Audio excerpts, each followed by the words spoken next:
오늘도 이곳저곳에서 예배의 자리로 나오신 사랑하는 광야교회 성도들 한 분 한 분을 주의 이름으로 환영합니다. 우리 다 함께 기도하심으로 주일 예배 하나님 앞에 드리도록 하겠습니다. 오라 우리가 여호와께로 돌아가자. 여호와께서 우리를 찢으셨으나 도로 낫게 하실 것이요 우리를 치셨으나 싸매어 주실 것임이라. 여호와께서 이틀 후에 우리를 살리시며 셋째 날에 우리를 일으키시리니 우리가 그의 앞에서 살리라. 하나님은 영이시니 예배하는 자가 영과 진리로 예배할지니라.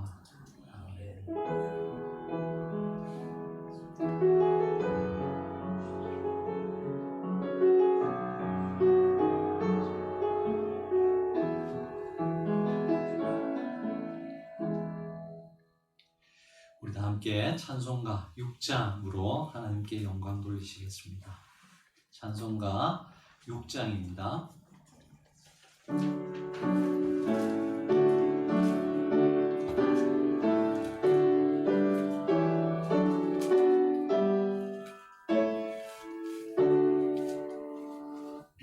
목소리 높여서 주 찬양하여라. 영광과 권세와 존귀와 위엄을 온누리 다스리시는 마왕의 왕께 돌려라.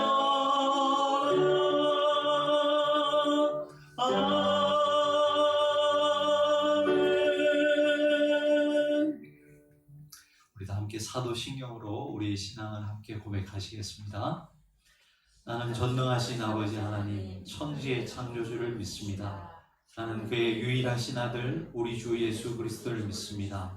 그는 성령으로 잉태되어 동정녀 마리아에 일선하시고 본디오 빌라도에게 고난을 받아 십자가에 못 박혀 죽으시고 장사된 지 사흘 만에 죽은 자 가운데서 다시 살아나셨으며 하늘에 오르시어 전능하신 아버지 하나님 우편에 앉아 계시다가 거기로부터 살아있는 자와 죽은 자를 심판하러 오십니다. 나는 성령을 믿으며 거룩한 공교회와 성도의 교제와 죄를 용서받는 것과 몸의 부활과 영생을 믿습니다. 아멘. 찬송가 149장 찬양하시겠습니다. 149장입니다.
위해서 김금순 권사님 기도해 주시겠습니다.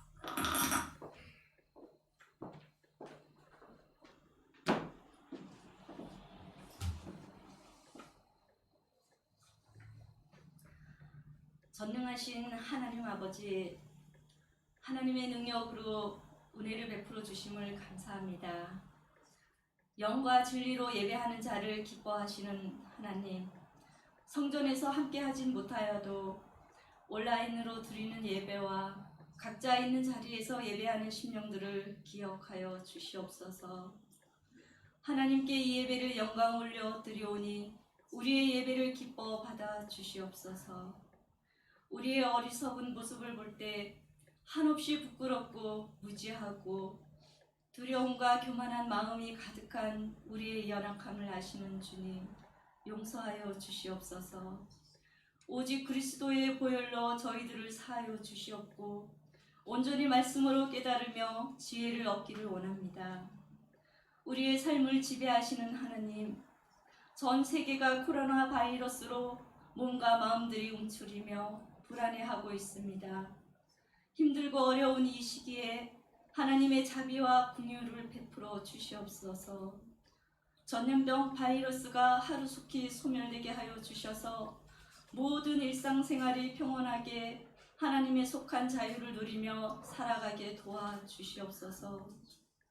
전염병 바이러스로 인해 수고하는 의료봉사의 손길과 현장에서의 수고하는 모든 손길들에게도 감염되지 않도록 지켜주시고 더 이상 확진자들이 늘어나지 않도록 도와주시옵고 격리 치료받고 있는 이들에게도 깨끗이 나음을 받고 일상으로 돌아갈 수 있도록 인도해 주시옵소서.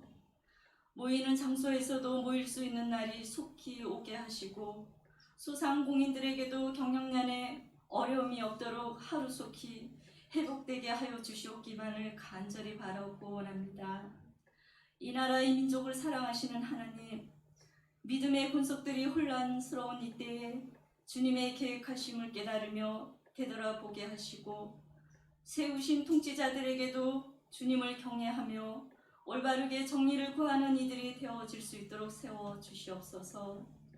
고난주간을 통하여 우리의 욕심과 교만과 자아를 내려놓으며 예수님의 고난을 함께 동참하는 시간 되게 하여 주시옵소서.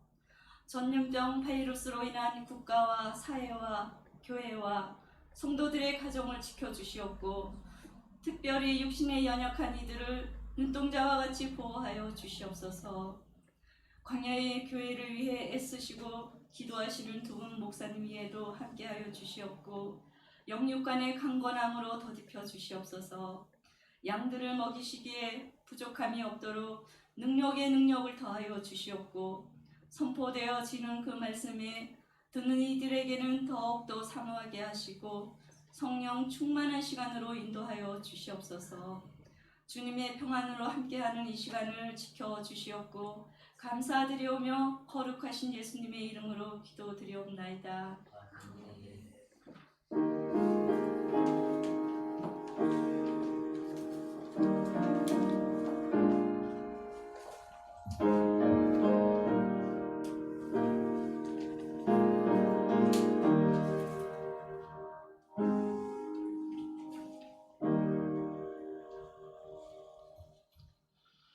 오늘 예배 자리에 나오신 모든 여러분 모두를 주 이름으로 환영합니다. 온라인상으로 예배 드리는 분들도 우리 이 시간 우리 옆에 있는 가족들 그리고 또 함께 눈을 마주면서 보지는 못하지만 우리 함께 떨어져 있지만 있는 함께 예배 드리는 우리 성도님들 생각하면서 한번 평화 인사를 나누기를 원합니다. 하나님의 평강이 함께 하기를 원합니다. 고백하시면서 우리 함께 인사 나누시겠습니다. 하나님의 평강이 참 필요할 때입니다. 여러분 모두에게 하나님의 평강이 함께 하기를 원합니다. 네, 광고 주보를 참고해 주시기 바랍니다. 사순절 셋째 주일입니다. 우리가 특별히 이 사순절과 지금의 우리의 상황과 많이 매치가 되는 것 같습니다. 이런 시간들을 통해서 우리 주님의 고난을 생각하고 또 우리의 삶에 드리워진 이런 무거운 사회 분위기를 우리가 생각하면서 기도에 더 전념하는 그런 한 주 한 주가 될 수 있기를 바랍니다. 여러분, 비록 우리가 만나지 못하지만 여러분의 삶의 자리에서 하나님을 향한 그 기도의 끈이 더욱더 견고하게 붙들어지는 그런 시간이 되기를 바랍니다. 네. 오늘 우리에게 주시는 하나님의 말씀, 느헤미야서의 말씀입니다. 느헤미야 1장 1절에서 11절까지 말씀입니다. 느헤미야 1장 1절에서 11절까지 제가 가지고 있는 성경으로 구약 성경 727면입니다.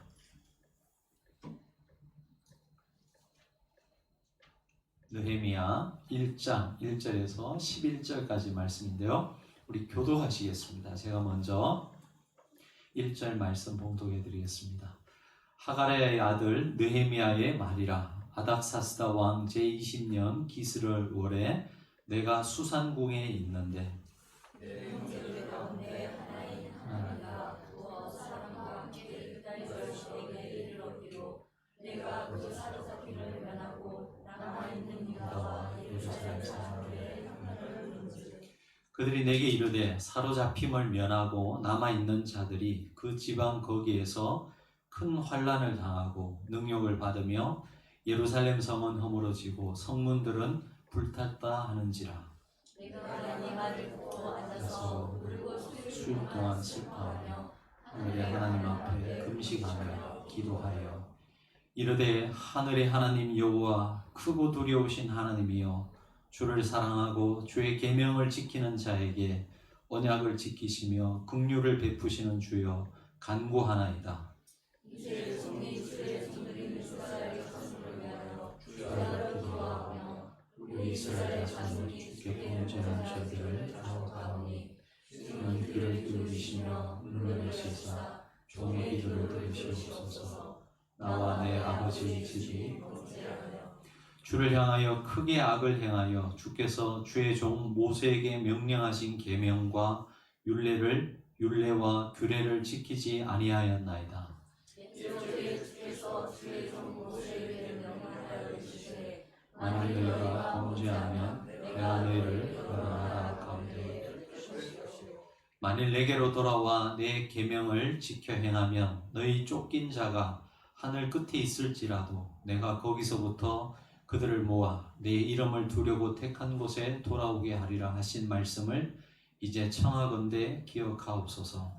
이들은 주께서 일찍이 큰 권능과 강한 손으로 구속하신 주의 종들이요 주의 백성입니다. 같이 읽겠습니다. 주여 구하오니 귀를 기울이사 종의 기도와 주의 이름을 경외하기를 기뻐하는 종들의 기도를 들으시고 오늘 종이 형통하여 이 사람 앞에서 은혜를 입게 하옵소서 하였나니 그때 내가 왕의 술관원이 되었느니라. 아멘. 한 주간도 평안하셨는지 모르겠습니다. 지난주 설교를 하고 나서 조금 후회되는 일이 있었습니다. 확진자 이야기를 드렸는데 생각해 보니까 저희 교회는 그런 환자들이 없어서 제가 너무 우울한 분위기를 조금 일깨우기 위해서 그런 유머를 드렸는데 사회 전체가 이렇게 힘든 시기에 그런 이야기를 해서 제 마음이 좀 무거웠습니다. 여러분 사과를 드리고 죄송한 마음을 전합니다. 지금은 분명 여러분 어렵고 힘든 때입니다. 특별히 자영업 하시는 분들 이야기 들어보면 정말 이런 기간이 조금 더 가면 파산하는 그런 분들도 여러 명 생기겠다는 그런 기사를 읽은 적이 있습니다. 하지만 생각해 보면 지금은 분명 고통의 때이고 고난의 때이지만 또 영적으로 보면 위기만은 아니다라는 생각을 하게 되었습니다. 여러분 성경을 한번 보시기 바랍니다. 성경에 한 사람이 인생에 일이 형통하게 풀리고 모든 일이 잘 되고 물질적으로 풍요해질 때 하나님께서 경고하시는 그런 경고의 메시지가 많을까요? 아니면은 낙심하고 실패하고 좌절할 때 경고하는 경고의 메시지가 많을까요? 성경을 한번 찾아봤습니다. 봤더니요, 여러분 일이 형통하고 잘되고 물질적으로 풍요하고 이런 삶을 살아가는 사람들에 대한 경고가 훨씬 많더라고요. 부자가 천국에 들어가는 것은 낙타가 바늘귀를 통과하는 것보다 어렵다, 이런 말씀도 있고요. 선줄로 생각하면 넘어질까 조심하라, 이런 말씀도 있고.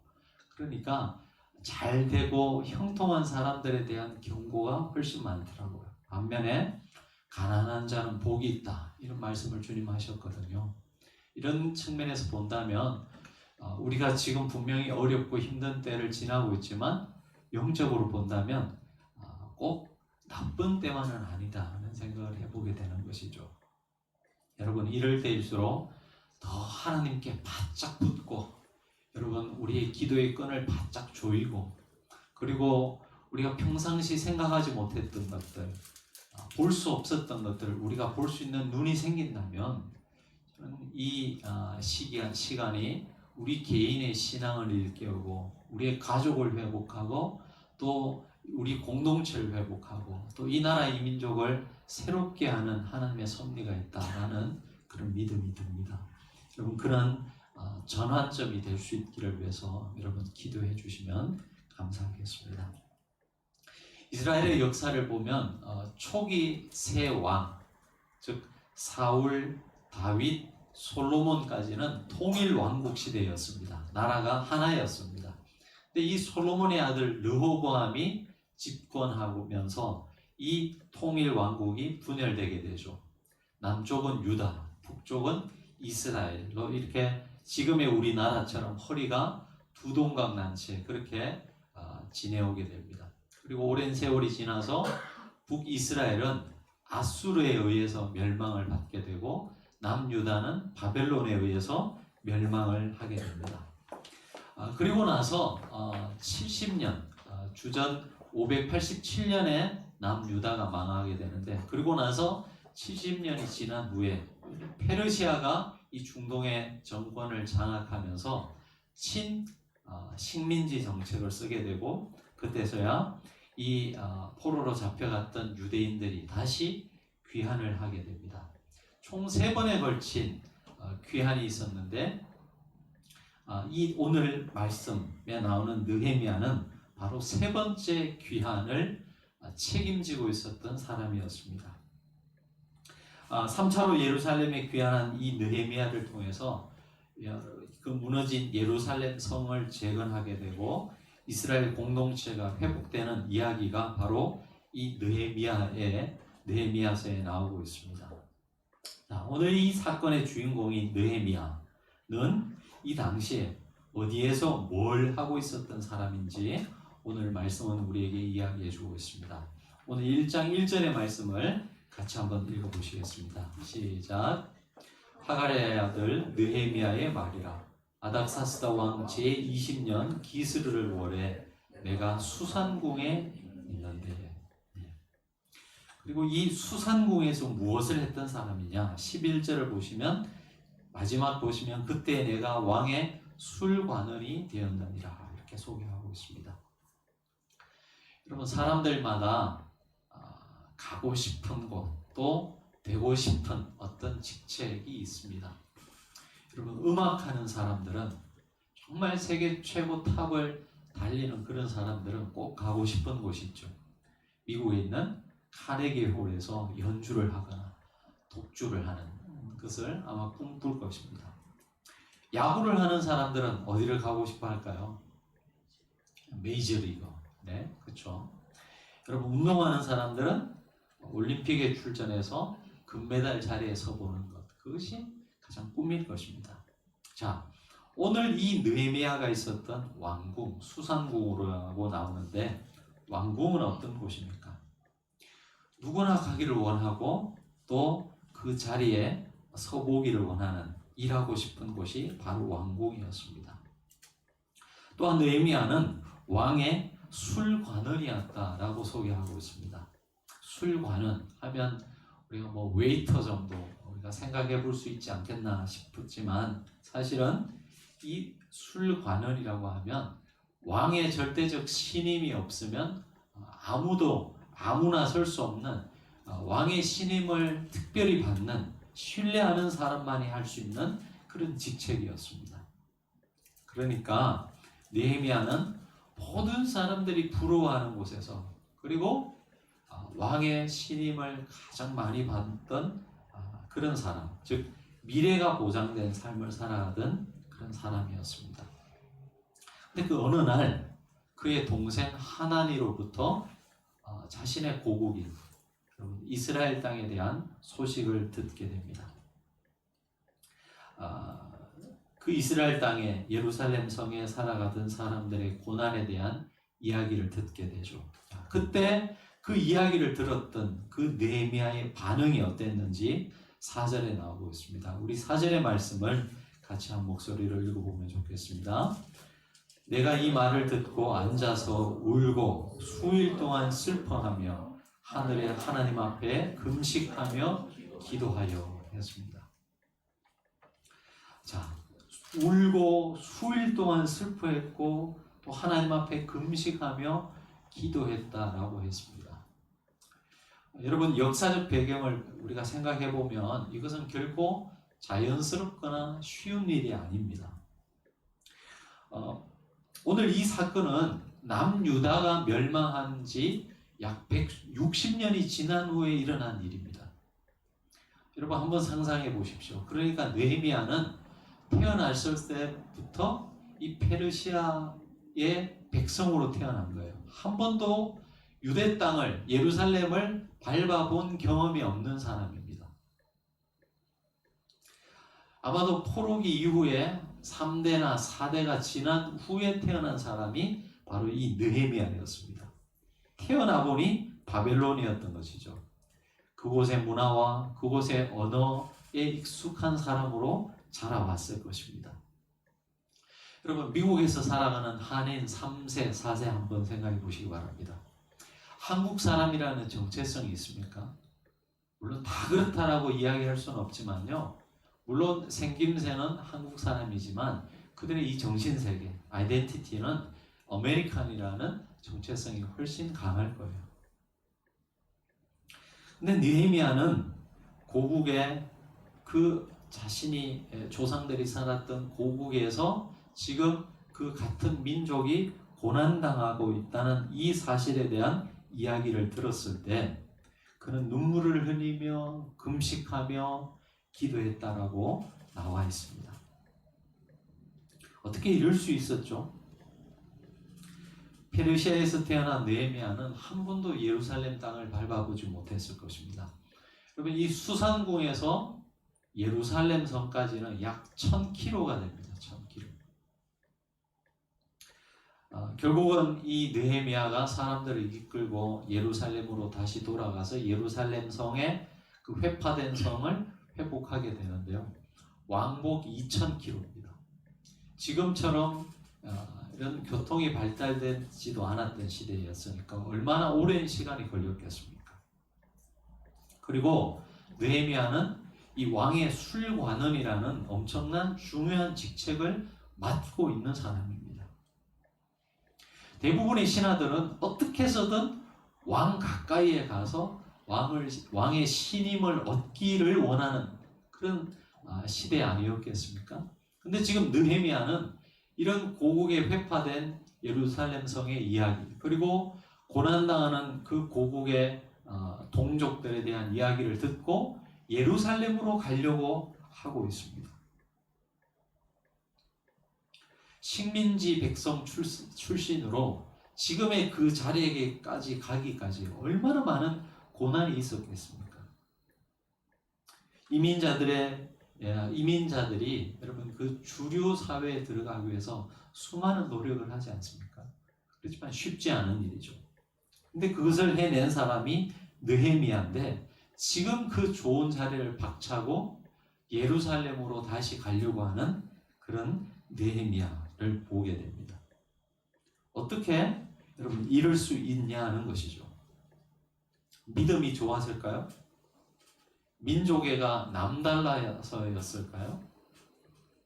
저는 느헤미야가 지금의 이런 모습을 우리에게 보여주고 있는 것은 다른 이유가 아니라 여러분 하나님 나라 백성의 그 지체의식 때문이라고 생각합니다. 한 번도 만나보지 못한 고국의 사람들이지만 그들이 고난받고 있다는 것, 그들이 고통받고 있다는 이 소식을 들었을 때 이 느헤미야의 마음은 찢어지게 아팠던 것이죠. 왜냐? 바로 그 고국에 남아있는 사람들이 자기의 일부분이었기 때문에 그렇습니다. 나와 다른 사람들이 아니라 나와 같은 한 지체, 하나님 나라 백성의 한 지체였기 때문에 그런 것입니다. 고난받는 그들과 자신을 동일시했기 때문에 느헤미야가 이렇게 그 좋은 자리를 마다하고 지금 예루살렘으로 가려고 했던 것이라는 거예요. 여러분 이런 상상을 한번 해보시기 바랍니다. 어린 나이에 원치 않는 임신을 하게 되고 출산을 했지만 그 아이를 키울 수 없는 상황이라 여러분 그 아이를 버린 젊은 엄마가 있다고 한번 생각해 보시기 바랍니다. 고아원에 맡기고 잊어버린 채 살았습니다. 어려움 속에서도 또 좋은 사람을 만나서 이제는 부유한 삶을 살게 되었어요. 그런 엄마가 있다고 한번 생각해 보시기 바랍니다. 남부를 곳 없는 그런 경제적 융택함, 또 좋은 남편을 만나서 새로운 인생을 시작하게 되었지만 그런 엄마의 마음에 일평생 짐이 있지 않겠습니까?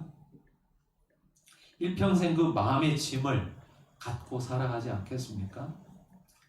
자기가 버린 그 아이를 생각할 때마다. 왜 그런 일평생의 마음의 짐을 갖고 살겠습니까?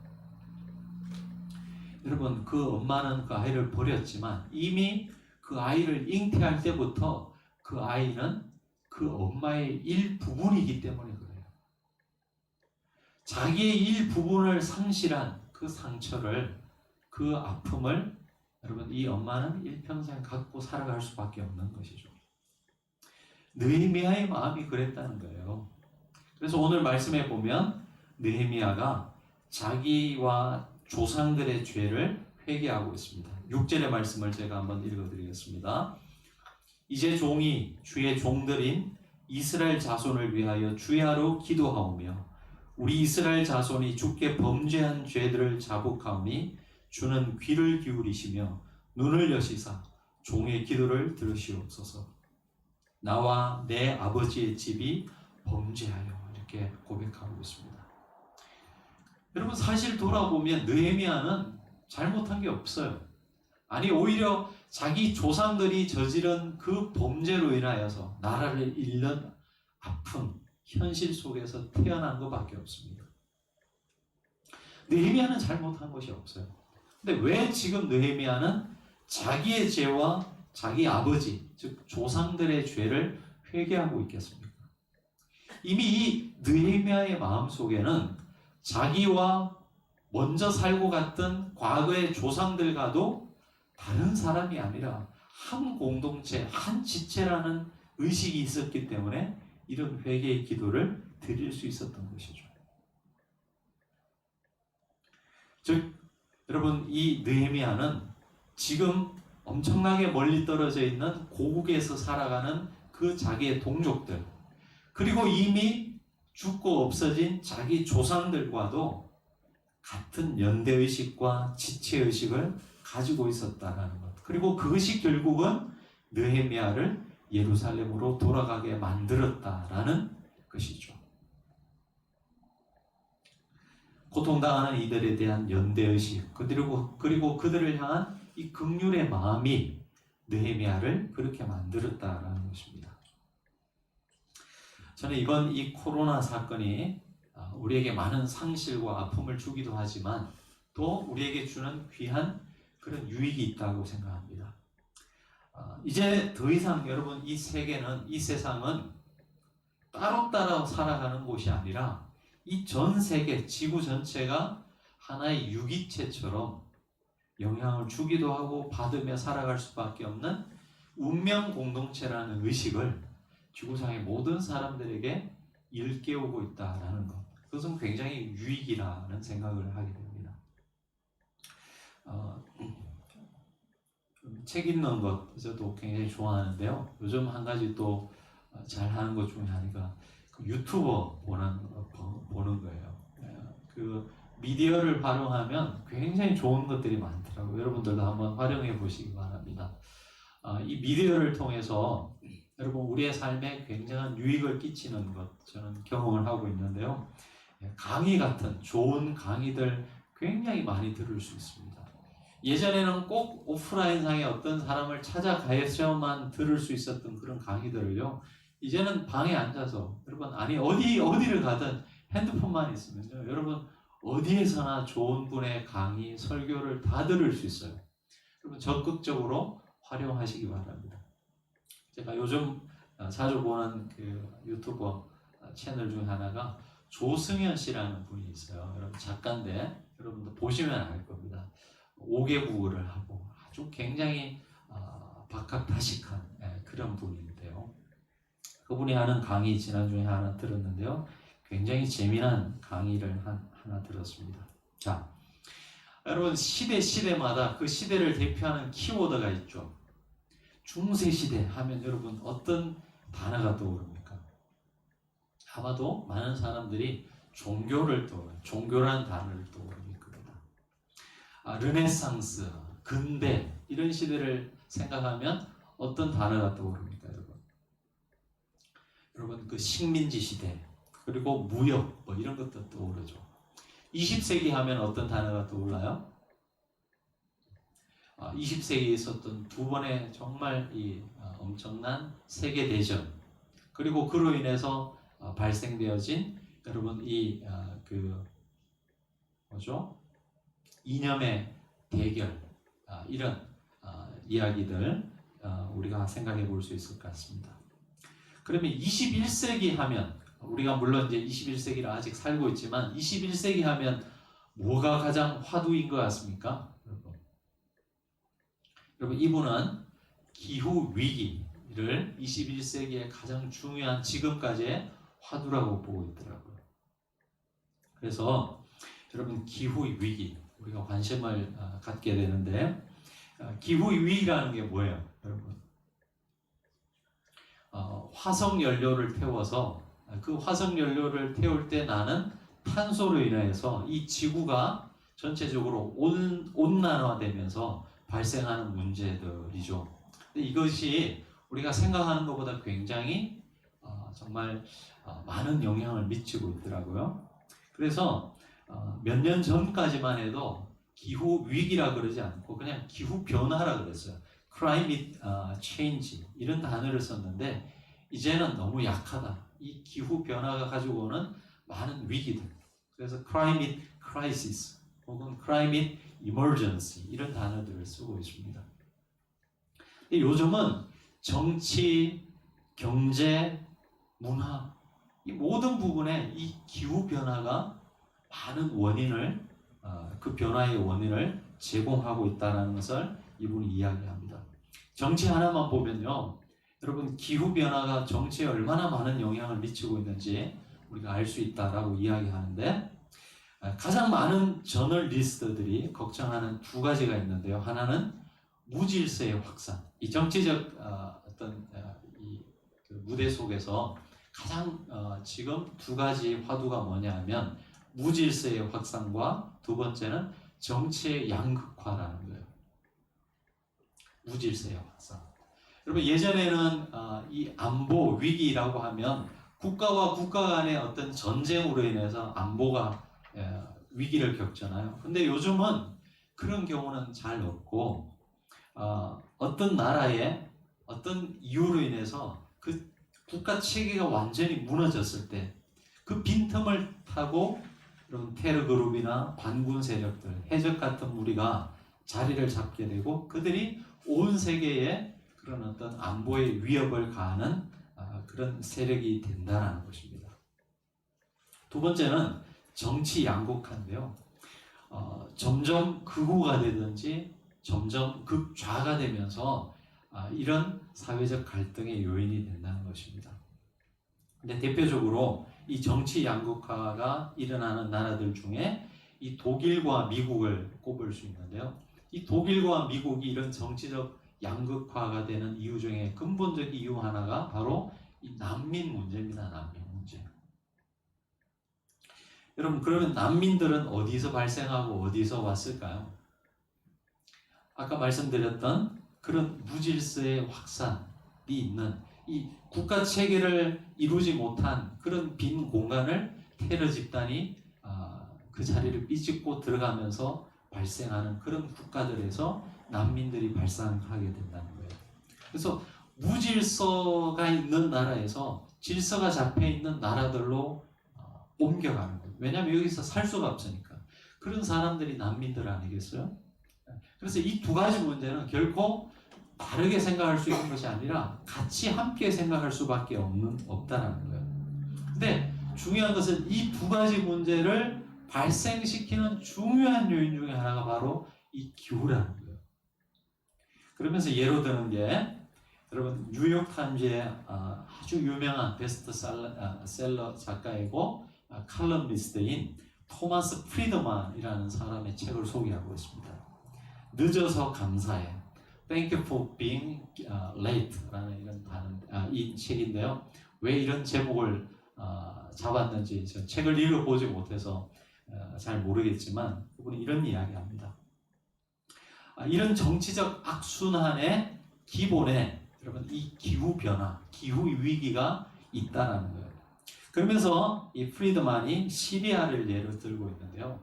시리아에 여러분 몇 년에 걸친 가뭄과 그로 인한 기근이 발생했답니다. 그러면서 시골에서 농사 짓던 많은 사람들이 살 수가 없으니까 도시로 이동하게 된 거예요. 이사를 하게 된 거예요. 여러분 한 도시가 수용할 수 있는 어떤 인구의 어떤 그 한계치가 있지 않겠습니까?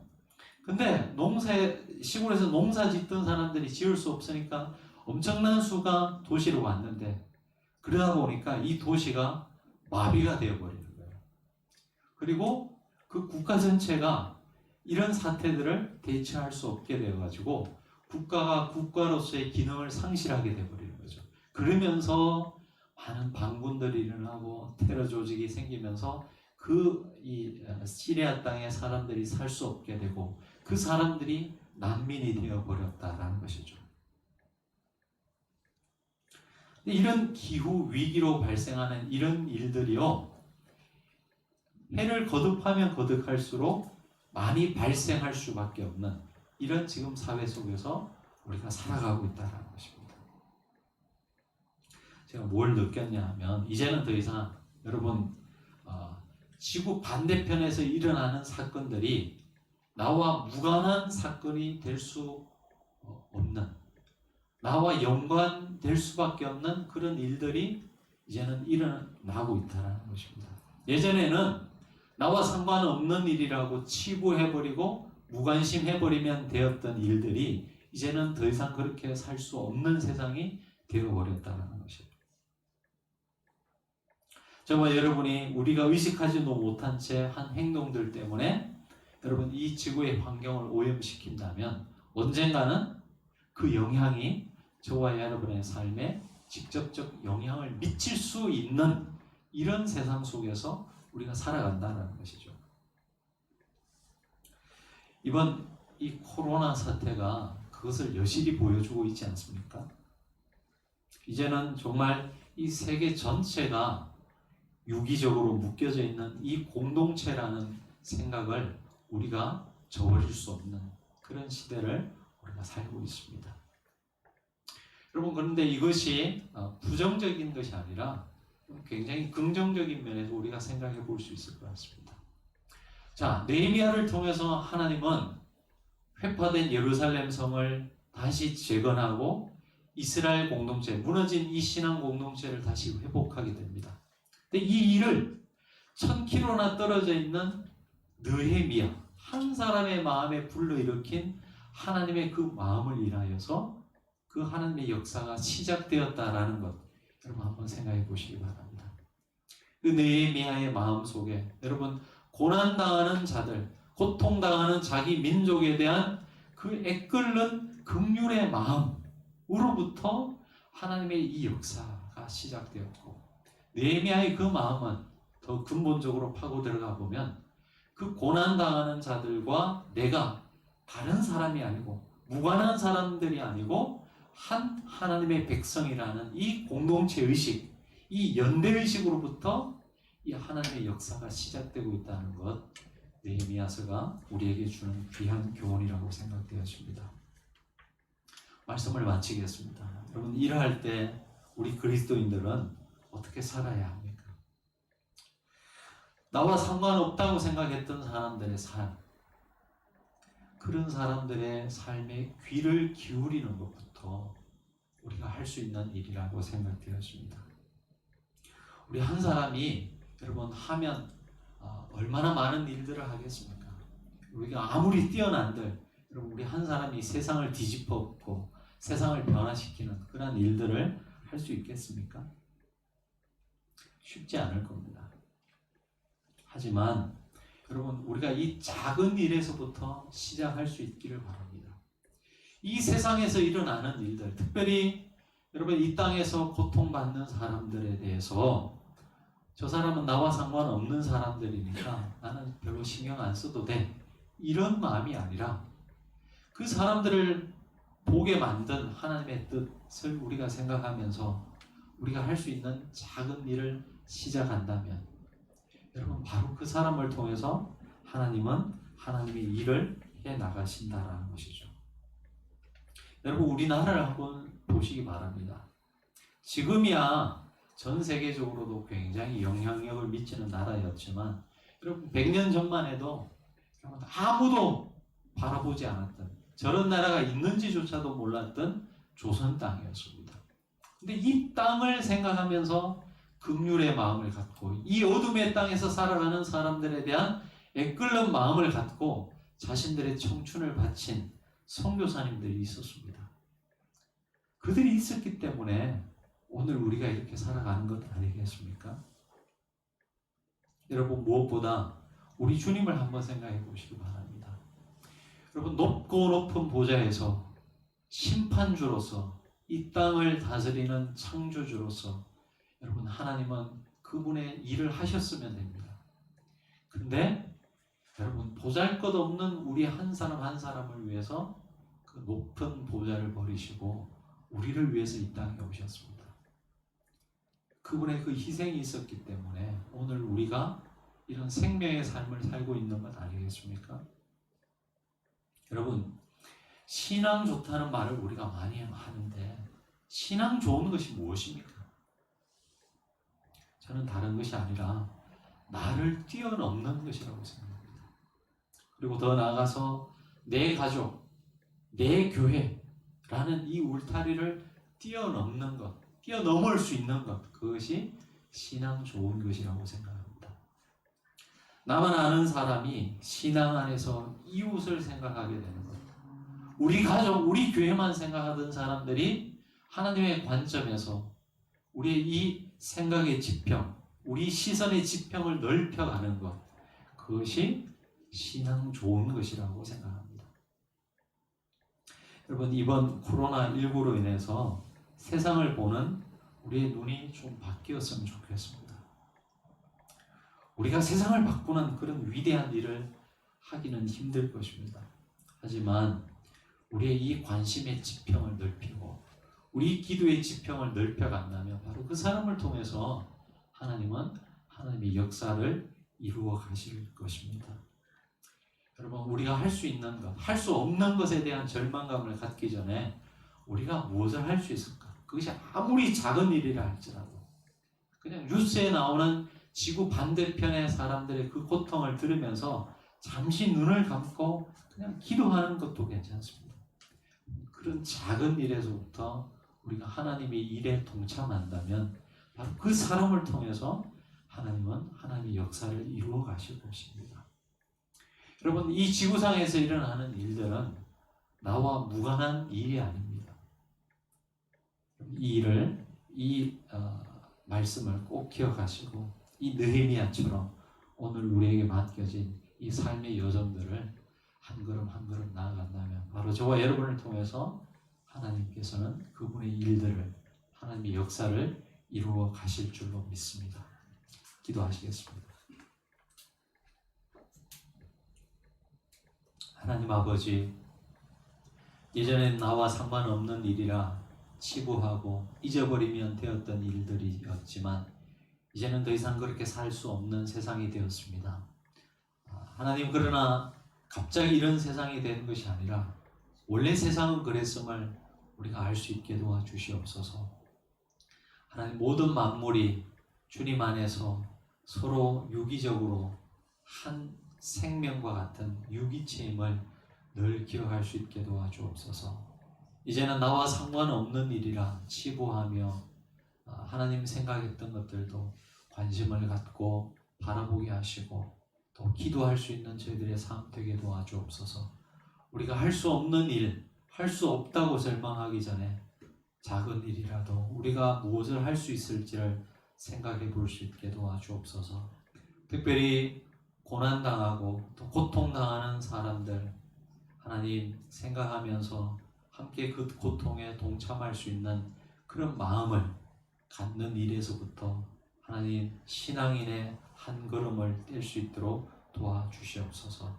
이 시간들을 주께 의탁하고 예수님의 이름으로 기도합니다. 아멘.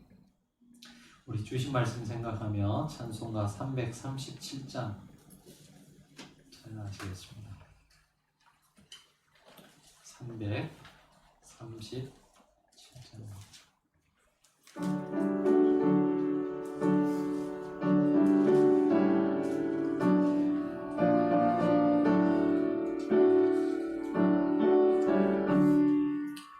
내 모든 시험 무거운 짐을 주 예수 앞에 아뢰이며 근심에 쌓인 날 돌아보사 내 근심 모두 맡으시네. 무거운 짐을 나 홀로 지고 견디다 못해 쓰러질 때 불쌍히 여겨 구원해 주리 은혜의 주님 오직 예수. 내 모든 괴로움 닥치는 환난 주 예수 앞에 아뢰이면 주께서 친히 날 구해 주사 넓으신 사랑 베푸시네. 무거운 짐을 나 홀로 지고 견디다 못해 쓰러질 때 불쌍히 여겨 구원해 주리 은혜의 주님 오직 예수. 내 짐이 점점 무거워질 때 주 예수 앞에 아뢰이면 주께서 친히 날 구해 주사 내 대신 짐을 져주시네. 무거운 짐을 나 홀로 지고 견디다 못해 쓰러질 때 불쌍히 여겨 구원해 주리 은혜의 주님 오직 예수. 마음의 시험 무거운 죄를 주 예수 앞에 아뢰이면 예수는 나의 능력이 되사 세상을 이기 힘 주시네. 무거운 짐을 나 홀로 지고 견디다 못해 쓰러질 때 불쌍히 여겨 구원해 주리 은혜의 주님 오직 예수.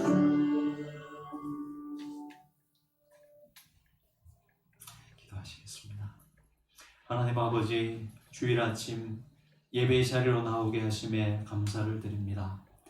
코로나19로 인해 함께 모여 예배 드리지는 못하지만 이번 사태를 통해 평상시 보지 못했던 것들, 알지 못했던 것들을 깨닫게 하시니 감사를 드립니다. 인간이 쌓아온 문명을 절대화하며 교만할 때가 얼마나 많았는지요. 하지만 이런 질병 앞에 속수무책인 우리의 모습을 보며 인간의 한계를 깨닫게 하시니 감사를 드립니다. 그동안 얼마나 많은 것들을 누리며 살았는지 결핍을 통해 알게 하시니 또한 감사를 드립니다. 무엇보다 우리가 당연히 여기며 감사 없이 살던 우리의 삶에 감사를 알게 하시니 감사를 드립니다. 함께 모여 얼굴과 얼굴을 맞대며 예배드릴 수 있다는 것이 얼마나 감사하는 일이었는지, 하지만 우리가 서 있는 삶의 자리가 또한 예배의 자리가 되어야 함을 깨닫게 하심도 감사를 드립니다. 온 세상이 별개의 것이 아니라 서로에게 영향을 주고받는 유기체와 같다는 사실을 알게 하심도 감사를 드립니다. 잃어버린 지체의식을 회복시켜 주시고 이제는 나와 내가 속해 있는 공동체만이 아니라 온 세상을 생각할 수 있는 계기가 되게 하여 주옵소서. 하나님, 바라기는 이 땅이 속히 회복되어 우리의 일상으로 돌아갈 수 있도록 인도하여 주옵소서. 오늘도 우리에게 베푸신 은혜에 감사하며 예물 드린 손길들 기억하여 주옵소서. 이 궁핍한 때에 하나님의 강권적 역사를 경험하는 시간들 되게 도와주옵소서. 우리의 삶의 주권이 하나님에게 있음을 다시 한 번 더 신앙 고백하며 우리의 삶을 주께 헌신하는 드리는 저희들의 삶이 될 수 있도록 도와주옵소서. 고통의 시대 속에서도 주의 백성들을 먹이시고 입히시는 하나님의 은총의 손길을 더욱더 경험하는 이 시간들 될 수 있도록 우리 광야의 교회 식구들을 지켜 인도해 주옵소서. 귀한 시간 주심에 감사를 드리며 예수님의 이름으로 기도합니다. 우리 다 함께 파송의 찬양 하시겠습니다.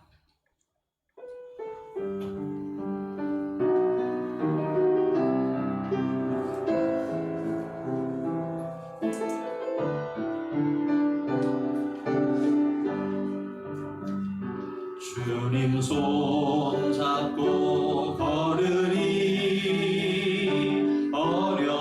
어려움을 만나도 주님 손 잡고 걸어가리 나를 만드신 주의 손 이 세상 살아갈 때에 거친 풍랑을 만나도 이 세상 살아갈 때에 거친 파도를 만나도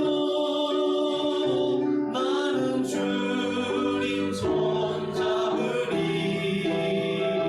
나는 주님 손잡으리 나를 인도하시는 주의 손을 끝까지 잡고 가리라 주님 손 잡고 걸으리 주님 손 잡고 걸으리 주님 손 잡고 걸어가리라 영원히 놓친 주님 손 잡고 걸으리 주님 손 잡고 걸으리 아멘 주님 손 잡고 걸으리 주님 손 잡고 걸어가리라 영원히 놓지 않으리 영원히 놓지 않으리라.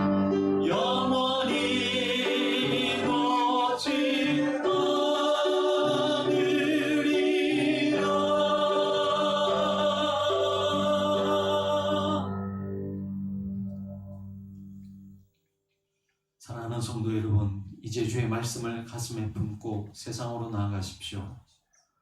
온 우주 만물을 만드신 하나님께서 나와 같은 보잘것없는 인생에 깊은 관심과 애정을 갖고 계셨습니다.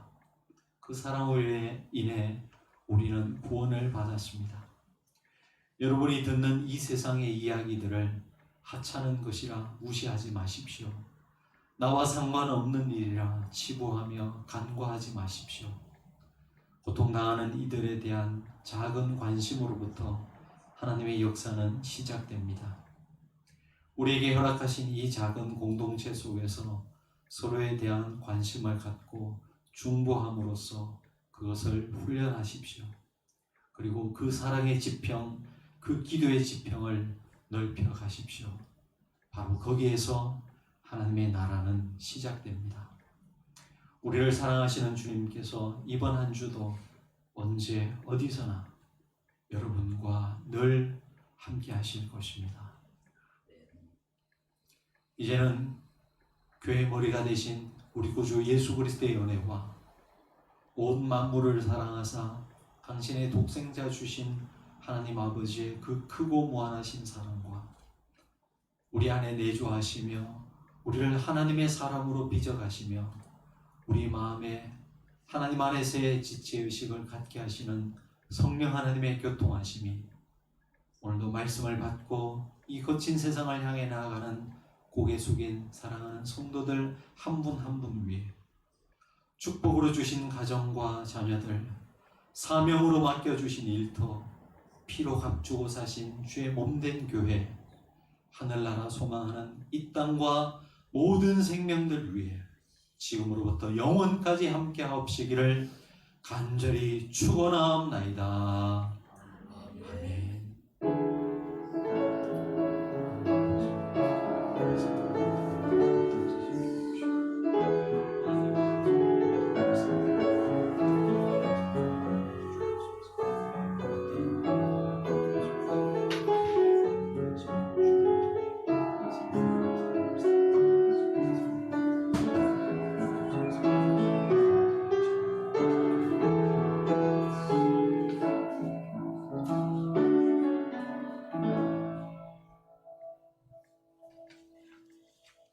감사합니다. 우리 성도님들 복되고 좋은 그런 한 주 다 되시기를 바랍니다.